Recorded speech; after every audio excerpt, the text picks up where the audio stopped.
ನಮಸ್ತೆ. ಇವತ್ತು ತುಂಬ ಈಸಿ ರೆಸಿಪಿ ಮೊಸರು ಗೊಜ್ಜು ಮಾಡೋಣ. 1 ಗಡ್ಡೆ ಬೆಳ್ಳುಳ್ಳಿ ಸಿಪ್ಪೆ ಬಿಡಿಸಿಕೊಳ್ಳಿ.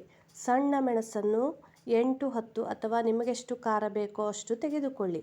ಈ ಸಣ್ಣ ಮೆಣಸನ್ನು ಜೀರಿಗೆ ಮೆಣಸು, ಗಾಂಧಾರಿ ಮೆಣಸು, ಸೂಜಿ ಮೆಣಸು ಅಂತೆಲ್ಲ ಒಂದೊಂದು ಕಡೆ ಒಂದೊಂದು ಹೆಸರಿನಿಂದ ಕರೆಯುತ್ತಾರೆ. ಈ ಮೆಣಸು ಇಲ್ಲದಿದ್ದರೆ ಹಸಿಮೆಣಸನ್ನು ಹಾಕಬಹುದು. ಈಗ ಬೆಳ್ಳುಳ್ಳಿ ಮತ್ತು ಮೆಣಸನ್ನು ಚೆನ್ನಾಗಿ ಅರೆಯಿರಿ. ನಂತರ ರುಚಿಗೆ ತಕ್ಕಷ್ಟು ಉಪ್ಪು ಸೇರಿಸಿ ಮತ್ತಷ್ಟು ಸಣ್ಣದಾಗಿ ಅರೆದು ಮೊಸರಿಗೆ ಸೇರಿಸಿ. ಬೇಕೆನಿಸಿದರೆ ಒಂದು ಒಗ್ಗರಣೆ ಕೊಟ್ಟು ಚೆನ್ನಾಗಿ ಮಿಕ್ಸ್ ಮಾಡಿ.